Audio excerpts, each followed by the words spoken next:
はい、皆さん、明けましておめでとうございます。建築情報学会チャンネルです。このチャンネルで、テレフォンショッキング形式でお届けする回の前回のゲストで出演させていただきました、DNA 秋北九州市立大学の、藤田慎之介と言います。本日はですね、私がホスト役ですね、聞き役に回りまして、学会発足後初めてのこのチャンネルの配信になりますかね。かつ、新年一発目という、記念すべきゲストとして、もう現在、飛ぶ鳥を落とす勢いというか、もう飛ぶ鳥を落とし散らかしている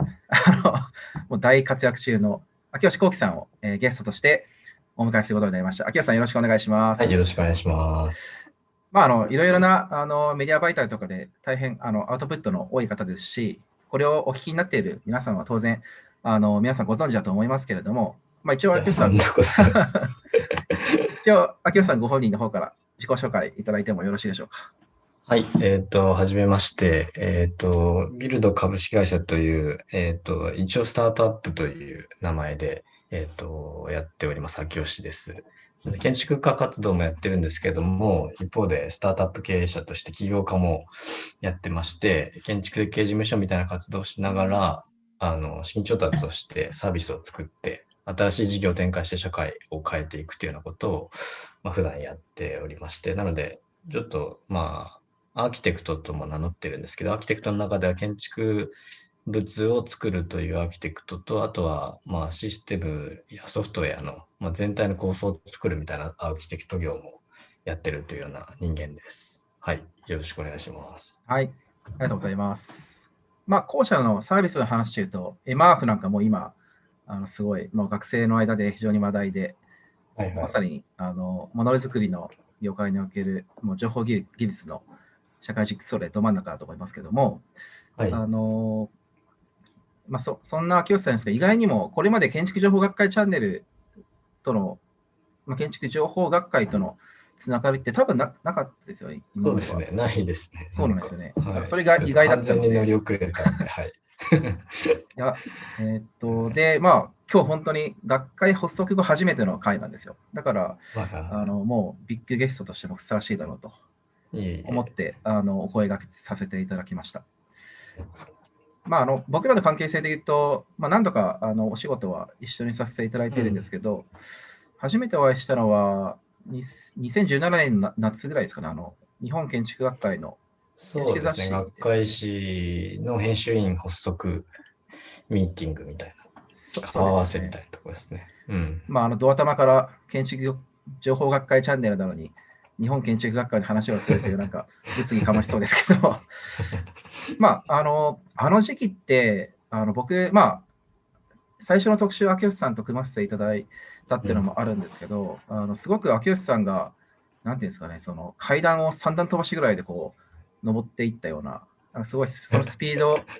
その風切量もなんか横で感じてた印象がすごい強いんですけど、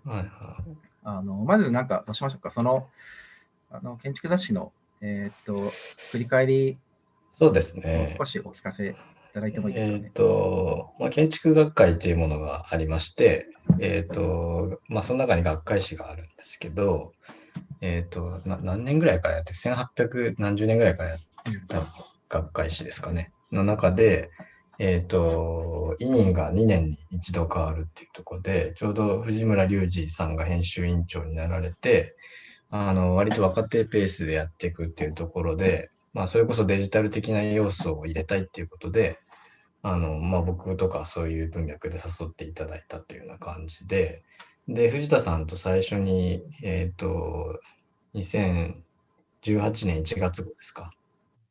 なんかデジタルのように学ぶって、デジタル教育をどうやって広めていけばいいのかっていうテーマで1月号の特集を、藤村委員長から指名を受けて、やるときに、相方として藤田さんをちょっとお願いしてご一緒させていただいたっていうようなところで、その時にちょうど特集組んだ時のなんていうんですか、最初にインタビューする人の相手に杉田さんもいらっしゃったというような感じで、確かそんな感じですよね。そうですね。そもそもデジタル教育って何なのかっていうのと、あとはなんかブックガイドと、あと国際学会どこが面白いかみたいな、eCADI とか、あの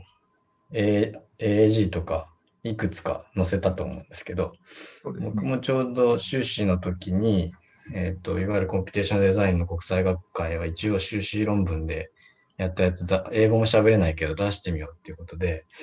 ペーパー書いて出してポスター発表したりとかっていう風にして、で、そこで知り合った海外のコンピュテーションデザインとかデジタルファブリケーションの研究者と、今でも交流を持っていて、実際に仕事の相談したりとか、設備投資何にするかっていう時に相談乗ってもらったりとかって、そういう関係ができていて、その辺の文脈面白いなっていうことで、1月号だけじゃなくて、6月号に、ビルドデザインっていう特集で、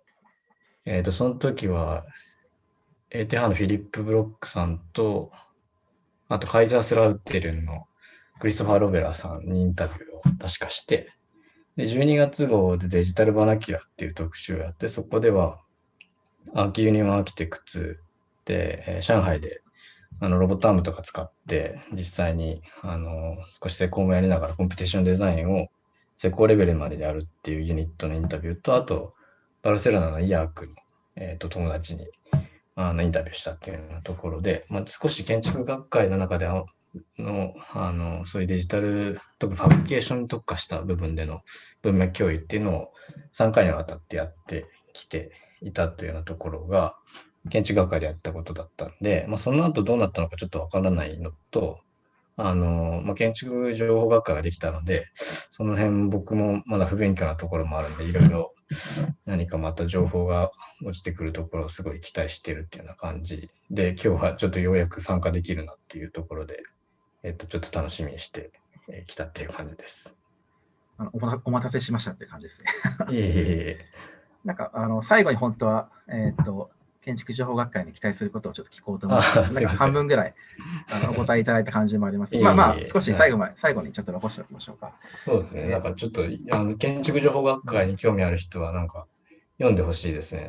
結構頑張って作った、これ本当、必読ですよね。はい、読んでいただきたいなと思ってます。それにあれですよね、1月号の対談って、まだ当時コロナとか全然前だったのに、ズームでやってるんですよね。そうですね。ズームでやって自分たちでその場でなんか文字起こしして自分たちで編集してパブリッシュするっていう、ちょっと今までじゃ考えられないやり方でやったっていう感じでしたね。で、フィリップ・ブロックも面識あったんでしたっけ？フィリップ・ブロックはないですね。クリストファー・ロベラーはあったんでしたっけ？クリストファーさんっていう人が、ティンバーファブリケーションの領域ではかなり有名な方で、アドバンス・イン・アーキテクチャー・ジオメトリーっていう学会が一応ありまして、日本だと舘先生が、キーノートとかで多分出てるような学会で、それこそ僕が2014年かな、ちょっと忘れましたけど、2014年に一応そこにポスター発表しに行った時に、いろんな先生方が一応ポスターちゃんと真剣に見てくれて、で、いろんな人がコメントくれるんですけど、クリストファーがその時、その AG の会で最優秀論文賞をもらってて、一応そのなんかプレゼント、なんか表彰式も見てたんですけど、終わったらなんかこっち来てくれて、なんかお前がやってることは俺がやってることと似てるから、なんかちょっといろいろ意見交換しようぜっていうのと、なんかクリストファーがやっぱりそもそも日本の木造の、ジョイントの研究とかもしてたんで、なんか日本で読めることとか、日本人しか知らないことに興味があるっていうことを言ってたんで、ちょっと英語もあんま分かんないし喋れなかったんですけど、片言とスケッチでコミュニケーションして、そこからなんか交流がずっと続いてて、3年前ぐらいにようやくカイザースラウテに行って、実際彼がやってる研究とか授業とか、そういうのを見させてもらったっていうような関係性ですね。でも、ビルドの起業するにあたって、かなり大きな影響を与えたのは間違いないですよね、ロベラさん。そうですね、なんか、そうですね、はい。今までやっぱりなんか、学会誌でやってた時も藤村さんに、なんかずっと、その時当時はもう家具と、ちょっとしたなんか6メートルぐらいの構造物しか作ってなくて、ずっと一生こういうことやってそうな気がするって言われてたんですけど、なんか、やっぱその同じ延長上ででかい5軸使って、それこそなんか20メーターとかそういうスパンのものを作って、実際に建築物として竣工させてるのとかも、見せてもらったんで、やっぱなんかちょっとその領域にできる限り追いつきたいなっていうのはなんかあったので、資金調達がある程度なんか2、3回やったらどっかでご軸入れようかなと思っていて、ちょうど2020年の4月に僕らもそのクリストファーに教えてもらって、これいいから導入してみたらっていうあれのが、2台ようやく、設備投資することができて、ようやく僕らも今やってる大型の建築設計案件で、あれですか、実際に自分たちで。ソフトランディングハウスですか？それもなんですけど、今何件か動いてて、一番大きいのは、その東京学芸大学の中に立つ建築物で、300平米ぐらいはいはい。なんです。U35 のやつ。そうですね。型枠を削って、割とシェルっぽい構造を作るっていうようなやつですね。それでまずは入れよう。で、実際その建築物建った後もその機械を建築物の中に入れて、大学生たちに教えて、そこから建築をどんどん生み出していくっていう自己増殖するキャンパスっていうことを裏テーマに掲げてて、東京学芸大学一応建築の先生もいるんですけど、建築学科はなくて、でそこの学生たちに、ライノとかグラスホッパーとかご軸を教えて、先生の新しい次世代の教員のなんかリテラシーとしてデジタルファブリケーションを覚えてもらって、地方に飛散してもなんか自分でデザインして建築まで建てられるようにするっていうような、なんかそういうのをちょっと一緒にやっていくんですけど、なんかそんな場にしていくっていう建築物の、象徴的なものを今設計して今年着工しますっていうのがありますね。秋吉さんが手掛けられているプロジェクトですごいプログラムがすごくしっかりしてますよね。そうですね、プログラムからやっぱ入ることが多くて、その学芸大学っていうのはこの型枠の模型を展示したんですけど、はい。だからどちらかというとこれあれですよね。プログラム以外のところにこう目線がいっちゃって、なんか U35 の。そうですね。そこの説明全部はしょったらなんかそれが社会性がないとかすごいディスられて。U35 事件がありましたね。そうですね。なんか一時バズりましたけど、はい。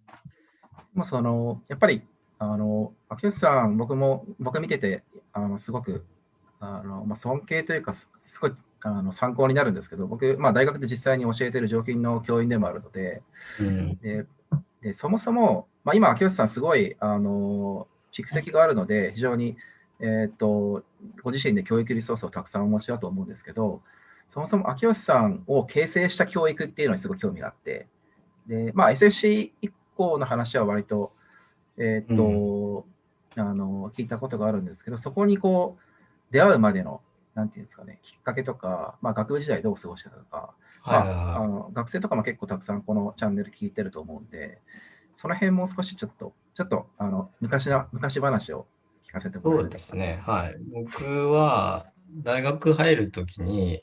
一応浪人してて、あんまり大学にそんなに行く気なかったんですけど、やっぱ建築昔から小学生の時からやりたくて、で、進路決めるときに、あんまり勉強も得意じゃないし、勉強もしたくないから、3教科で行ける大学をこう探してて、で、その中で建築家が教えてるから建築家好きなとこ行こうっていうところで見つけたのが柴原で、原田先生ってマウント富士アーキテクトスタジオをやってる人の作品を見て、これはすごいなと思って、入ったんですよね。で、その時はだから別にデジタルとかあんま興味なかったんですけど、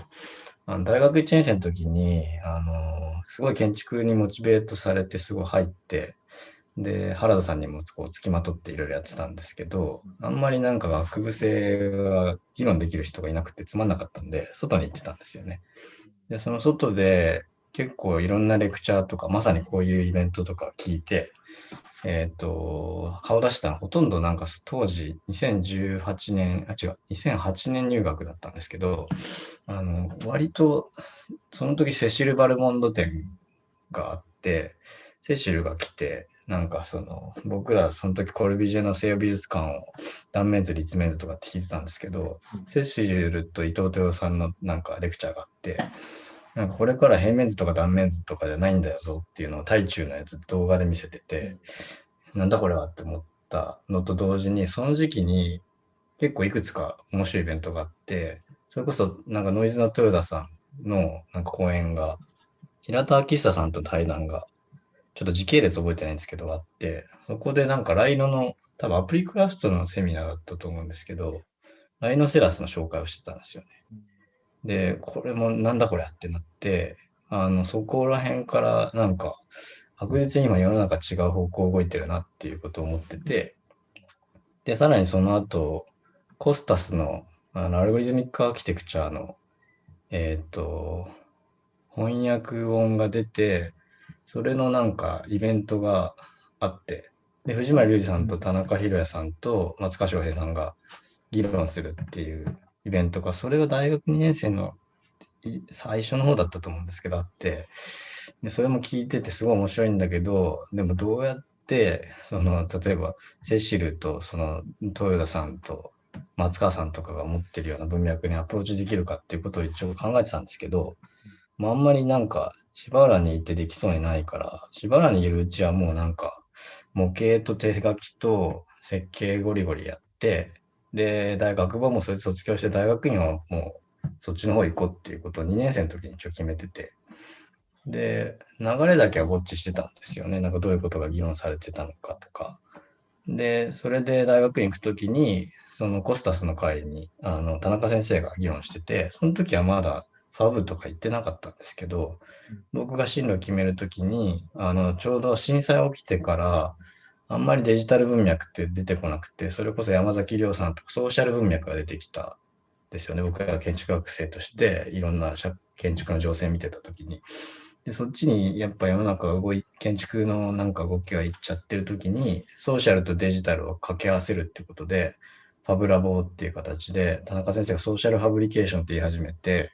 新しい研究活動しますっていうことをちょうど言ってたんで、もうこれは面白い動きだなと思って、もう Y に行って、そこでなんかこんなことやりたいんです。こういうこと興味持ってますっていうこと言ったら、じゃあ一緒にやろうよって言ってくれたんで、その場で研究計画書を帰って書いて、で、出して受験したっていうような感じで、割となんか、1年生の時から情報系のことはすごく興味あったんですけど、大学に入ってからですね、なんか、ちゃんとそのライノも触ったことなかったし、プログラミングもやったことなかったんですけど、田中先生にプロセッシングの TA やれとかって言われて、プロセッシングって何みたいなところからやって、で、なんかどうやら SAC の学生はタイピングを1年生の時にやって試験受けないって通らないと次に進めないらしいぞっていうことで、なんかタイピングが雑だとこいつ素人だってバレるっていうのとかも含めて、タイピングのなんかピオタイピングっていうのからこう始めて、で、プログラミングの本とかめっちゃ勉強して、とりあえず毎回の授業に TA として教えられるような顔ができるように、予習してやって、で、その場で聞かれてもわかんないから、ちょっと帰って勉強して答えるみたいなのを、だから1年生、大学院1年生の半年ぐらいそんな感じでやってて、で、そこからなんか基礎体力がついたんで、そこからちょっと研究っていうか、ショップボットもちょうど夏に来たんで、それまではだから結構インプットでかなりなんか大変っていうか、自分こんなとこに学会留学してきちゃったけど、なんか大変すぎてちょっと舐めてたなっていうのがあって、結構落ち込んでたんですよね。大学院1年生の前半まで。でもなんか、それで、なんか要は学部生とかが先輩なので、自分よりできる人がたくさんいて、その中で自分のオリジナリティどこで出すんだ。つまりなんか、人に教えられることは何もないっていうところは結構コンプレックスとしてあったんですけど、ショップボットがなんか日本に初めてその大学院の夏に来て、で、その英語のマニュアル翻訳して組み立てるとこ、配線するところから始めたんで、これはもしかしたら俺、この機会では一番になれるかもしれないと思って、結構寝ずにやってきてからも、7日間ぐらい世界中のハブラボの人たちが来て、開発者も来てたんで、開発者の人と一緒にもうずっと付きっきりで教えてもらって、なんかグラスホッパーの使い手とかも来てたんで、いろいろ教えてもらってっていう風に、そこからなんか徐々に、俺もできるかもしれないって思い始めたっていうような感じで、そこからもうほとんど今でやってることとはもう変わんないし、そんなに成長してないっていう感じなんですけど、そんな流れですね。いや、大学1年生の時からやっぱりそういうアンテナを張って、なんか、こう、匂いを嗅いでたのがすごいですよね、でもね。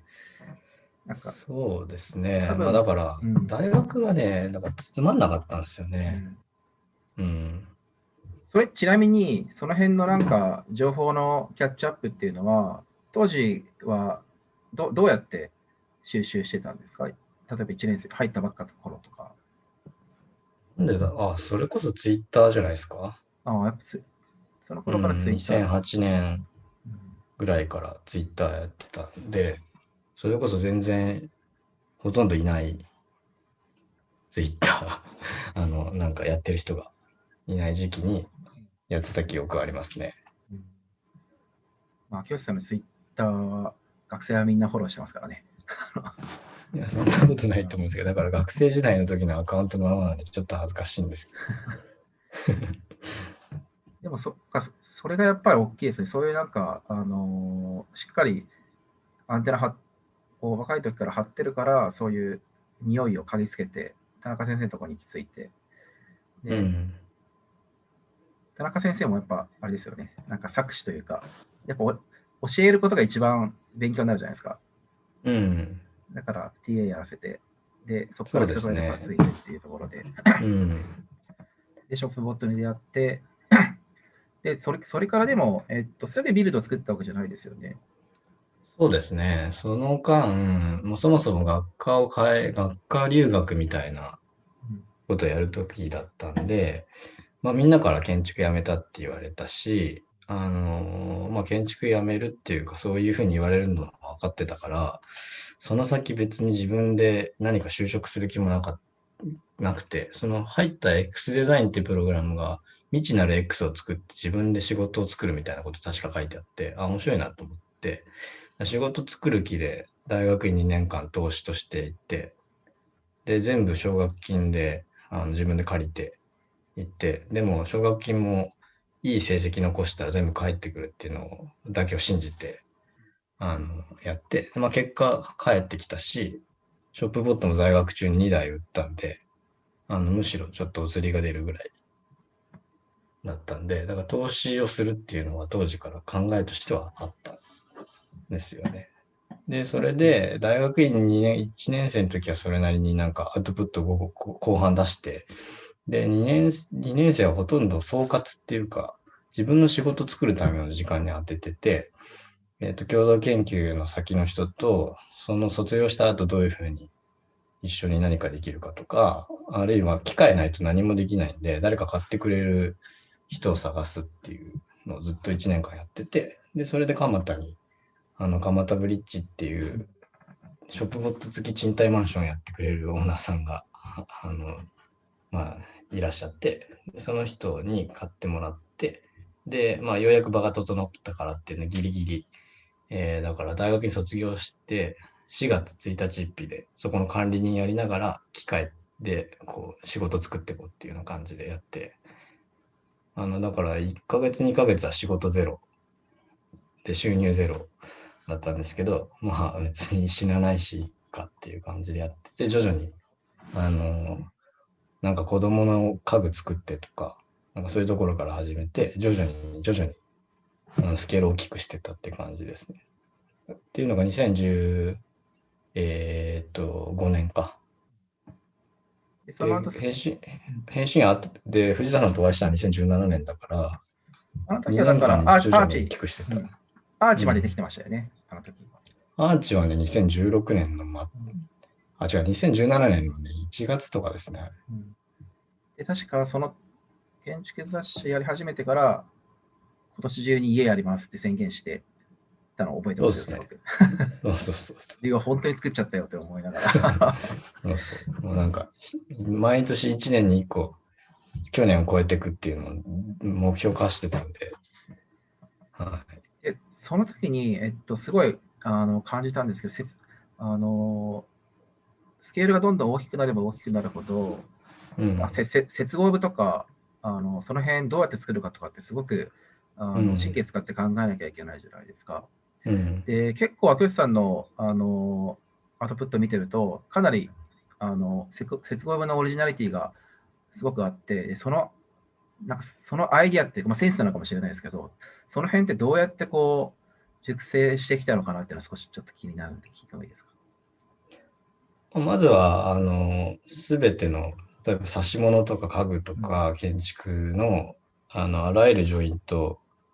の、システムをこう調べる。内田義親先生が、研究で、接合のパターン、ボキャブラリーとして、なんか、パターンがあるっていうのを研究してたんですけど、そういう論文とか、なんか内田健が研究してた論文を読み漁って、で、そこにやっぱ方法論があるんですよね。なんか、新しいジョイントを作るため、新しい候補を作るための方法論をある程度得得して、で、その上で、やっぱり自分でプロトタイピングの環境があるので、どんどん、作って、なんかこれちょっと違うなっていうところで、感覚が醸成されてくるんで、作らなくてもなんとなく、これいけんじゃないかとかっていうのと、系統図を自分の中で書いてるんで、今回これやってみようとか、なんかそういうことをやってってたりするんで、だからもう理論、どっちかというと僕の場合理論先行で、その後、トライアンドエラーで、それを身体化するっていう感じで考えてきてるっていう感じですね。状況によっては大工さんとも相談しながらですよね。フェーズとしては、やっぱりなんか大工に聞いて何かで新しいものが生まれるかっていうとそうではなくて、自分が考えたものを出してみて、でもこれは目切れするよねとか、この寸法追い込みすぎじゃないみたいなのを、フィードバックしてもらって、確かにそうかもねとかっていうのを言いながら、寸法調整していく。で、実際に作ってみて、これ立て方、この手順じゃない方がいいんじゃないみたいなのを、大工さんに言われて、確かにそうかもしれないねっていうのはちょっと設計変更するとか、そういうインタラクティブですけど、やっぱりなんかこっち、投げかける01を投げかけるのはやっぱこっちかなとは思ってはいて、大工さんはだから今までの延長線上で、もちろん新しいものを生み出せるんですけど、経験でフィードバックはしてもらえるんで、そういうなんか、やっぱり今まで図面だけ引いて大工に持ってっても何もならないけど、自分で刻んでみて、その刻んだもの同士で議論するっていうのは共通のプラットフォームとしてようやくできてると思うんで、なんかそれができるのが面白いかなとは思ってますね。ありがとうございます。すみません、僕の回しが下手でもうあと3分になってしまったんですけど、ちょっと冒頭でお聞きしましたけど、建築情報学会に期待することとか、あるいは何をしてほしい、何がしたいみたいなことをちょっと最後お聞かせ願えますか。なんだろう。学会ってことは一応論文とかを査読するんですかね。その議論も今してますね。気になるのと、なんだろう。アカデミックだから、僕はもうアカデミアではない。どっちかというと実務の人間なんで、アカデミアの人たちが今、だから世界の人たち、一応海外の学会の論文とかも出たら一応見るんですけど、そういうのと日本でやられてることのなんか相対化っていうのか、逆にオリジナリティが何なのかっていうのは結構知りたくて、そうですね、そこですかね。ありがとうございます。そしたら、なんかね、その日本の建築学会も、っていうか、なんだろうな。まあいいや、これはやめとこう。はい、生放送ですからね。はい、そしたら、もうすぐ30分になってしまうので、次回ですね、1月21日の木曜の夜10時からの次回ゲストについて、秋吉さんの方からその、この人を選んだ理由とともに教えてもらえますでしょうか。まさに今言った話で、大島さんは舘さん、田中先生の研究室で、ご一緒していて先輩なんですけど、その後舘先生の研究室に行かれて、今スタートアップやられてて、僕らより全然資金調達している素晴らしい、スタートアップをやりながら、研究者としても、活躍されていて、多分論文も博士課程在学中に海外の論文、国際学会とか出されてると思うんで、その辺の話とかもちょっと伺いたいな。つまり研究、アカデミックな部分とスタートアップっていうものの、両立っていうのが、地続きだっていうところは僕としても実感があるんで、その辺の話を浮き彫りにしたいなと思っているので、建築情報学会に興味ある人たちが同様にして、大島さんみたいになっていくと面白いなということも込めて、大島さんにバトンタッチをして、大島さんからどんどんより面白い人たちを、あんまり建築に関係ない人たちが開かれていくといいなと思って、ちょっと変化球っていうのか、角度を変えて大島さんにしました。ありがとうございます。まあ、僕らもちょっとお仕事ご一緒したことありますしね。そうですね。そういうはい。楽しみにしています。はい、じゃあ、時間になりましたので、はい。